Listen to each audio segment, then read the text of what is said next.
Très cher ami, une petite vidéo rapidement. Pour inspirer bateau. Surtout nos amis qui sont dans la photographie au Congo, même à travers le monde, à travers l'Afrique, les Congolais qui aiment la photographie, qui ont des appareils photo. Inspirer bien.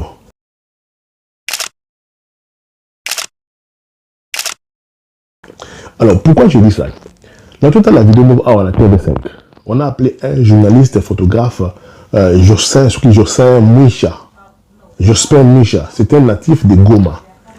Il prend des photos, il documente l'horreur de ce qui se passe à Goma, dans une zone occupée. C'est un document pour l'histoire, une exposition poignante sur la RDC présentée au musée d'art et d'histoire de Bayeux en France. Goma, la bascule revient sur l'offensive éclair du M23 dans la capitale du Nord Kivu en janvier 2025 avec les regards croisés de 8 photographes qui ont documenté les quelques jours durant lesquels le destin de cette ville de plus d'1 million d'habitants a basculé. Invité de ce journal, l'un des photojournalistes qui a participé à ce travail. Bonjour Jospin Mouissa, vous êtes, il faut le signaler, natif de la ville de Goma, donc en RDC. J'imagine que ça a apporté une saveur particulière à ce travail. Comment justement ce travail s'est déroulé sur le terrain, notamment auprès de la population, mais aussi avec les membres du M23? Est-ce que ça a été difficile? Alors bonjour à tous. Je suis très content d'être ici maintenant. Et donc, ce travail n'a pas toujours été facile, surtout travailler dans des zones de conflits. Donc, c'est toujours difficile et on pense tout d'abord à la sécurité. Et après, on fait ce qui est notre boulot, c'est de documenter les conditions de la population pour essayer de connecter le monde et espérer trouver une voie pour parler à la communauté internationale. Comment justement au quotidien vous avez réussi avec votre objectif à être au plus près de ce qui se passait? Alors, tout au départ, c'est vraiment une responsabilité de ma part. C'est ma responsabilité de documenter ce qui se passe au Congo, la réalité en RDC. C'est ma communauté, c'est ma ville et tout. Et a grandi dans cette zone avec plein de conflits autour depuis des décennies et tout. Je me suis dit, il est vraiment temps pour moi aussi de témoigner, d'être témoin oculaire. Le premier témoin sur tout ce qui s'est passé au Congo et espérer connecter le monde entier aux réalités. Comme je le disais en introduction, c'est un document pour l'histoire. C'est important d'avoir ces traces justement pour les générations à venir. Et oui, c'est très important parce que même à présent, on a une idée que c'est vraiment un conflit oublié et tout. Il est moins médiatisé et tout. Et nous, on se dit, si nous, les personnes qui vivent, nous, les personnes enracinées de cette guerre, si on ne la documente pas, il n'y aura pas quelqu'un qui pourra le faire comme nous et tout. Et donc c'est de notre travail, c'est de notre devoir de le faire comme il est faut pour essayer de porter le voix du peuple congolais qui souffre et qui continue à souffrir. Parce que concrètement, qu'est-ce qui a changé dans le quotidien des habitants, dans votre quotidien, après cette offensive du M23? Alors je dirais qu'il y a beaucoup de choses qui ont changé, ouais. C'est vrai, le peuple congolais, ils sont très résilients. Il y a eu beaucoup de pertes de vie, donc c'est la vie qui est devenue de plus en plus très difficile et tout. Des personnes qui ont perdu leur boulot, ils ont perdu leurs personnes plus proches. Et donc, ce qui a de plus en plus changé, c'est le fait qu'on a perdu beaucoup de personnes qui nous entouraient et tout. Et c'est vraiment triste de voir ça, de voir des jeunes filles mineures qui sont violées, qui sont exposées à des violences sexuelles. Et donc, c'est vraiment quelque chose qui ne donne pas l'espoir aux jeunes, malgré ce qu'ils continuent à faire pour avoir de l'espoir. Toutes les exactions effectivement sur place. Un dernier mot de conclusion. La semaine dernière, on apprenait que lors d'une médiation au Qatar, la RDC et le M23 concluent un accord paritaire pour surveiller le respect d'un cessez-le-feu dans l'est du pays. Est-ce que vous y croyez? Est-ce que la paix peut s'installer durablement selon vous dans la région? Alors, je salue d'abord tous ces efforts que le gouvernement fait pour renaître la paix en RDC. Mais c'est vrai, oui, tout ça, ça se fait sur papier et tout. Mais la réalité sur le terrain, c'est autre chose.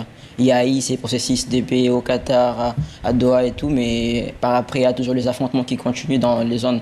Et il y a pas mal de personnes qui continuent à mourir et tout. Et donc, c'est vraiment un peu loin, moi, je dirais, sur la situation sur le terrain. C'est très loin d'être fini. Mais on espère qu'avec le processus qui s'est fait, ça va faire quelque chose de très positif. Merci beaucoup, Jospin Mouissa. Il a été invité sur TV5 avec les solos et des photos ce qui se passe dans Goma.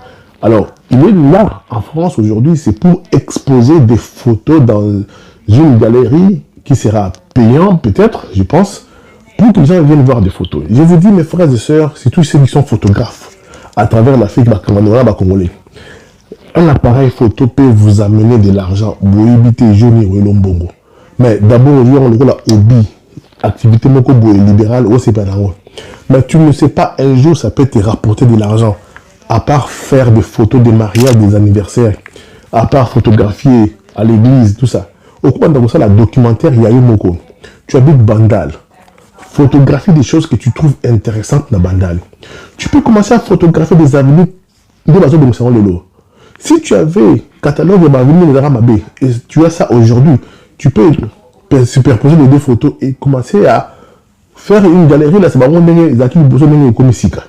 tu peux commencer à photographier des mamans qui vendent les mécates sur toute l'avenue et la Bandal.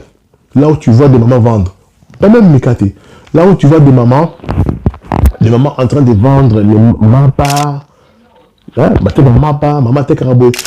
une maman qui est dans une activité commerciale exposée dehors, quand elle est photo, c'est en permission.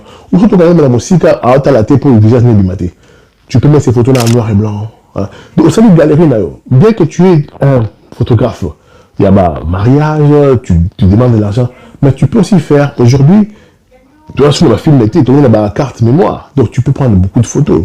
C'est juste pour vous inspirer, mes frères et sœurs congolais, que dans la vie, il n'y a pas que qu'on fasse sur TikTok, vous êtes libre, mais ce que ça photographe, et que ceux qui peuvent être photographes, c'est beau.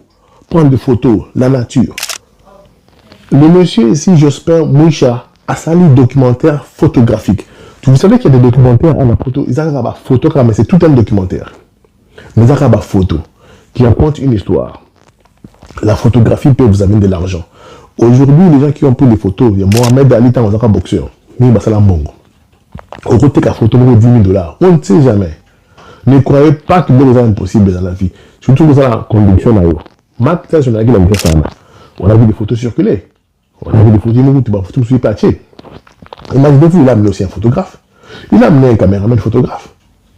Parce que c'est pour vous dire que le moment où la photo est prise est un moment intéressant. Je vous dis la vérité, la photo a toute une dimension où on va pas la comprendre à rater. La photo.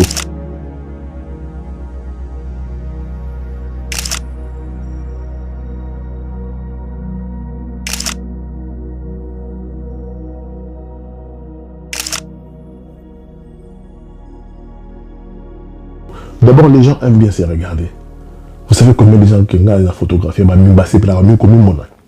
donc, moi, je viens ici, pas pour faire la publicité d'un appareil photo, mais c'est juste pour vous inspirer que beaucoup c'est la photographie.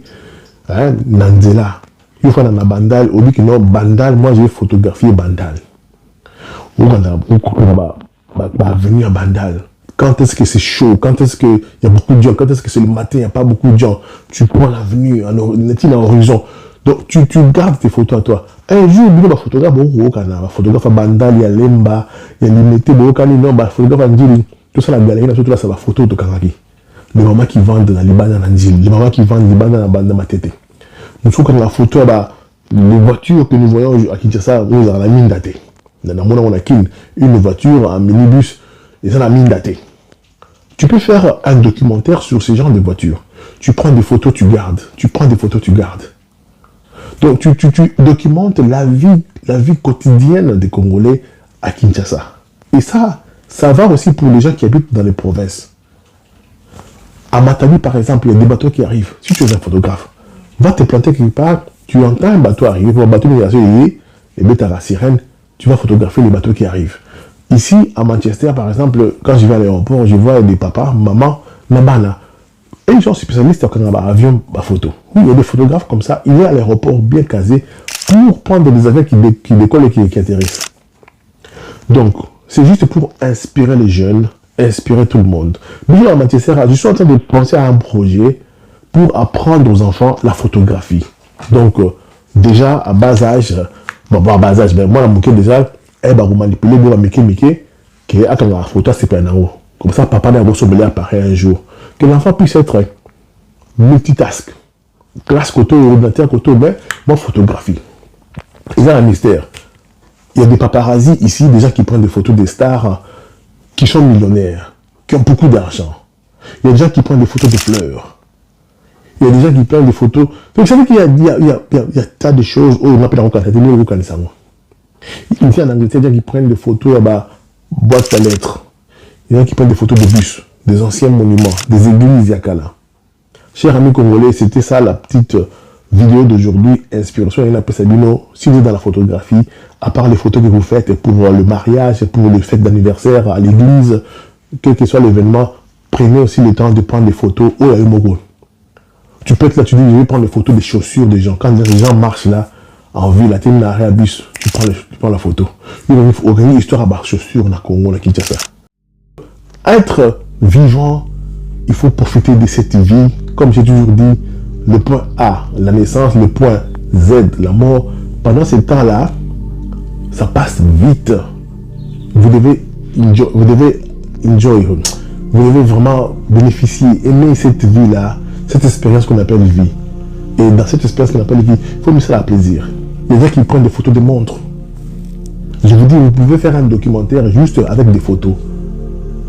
J'espère Misha, ce que Misha a gagné ma photo, il fait un documentaire sur ça. Donc, ça c'est pour vous inspirer. Prenez des photos. Prenez des photos.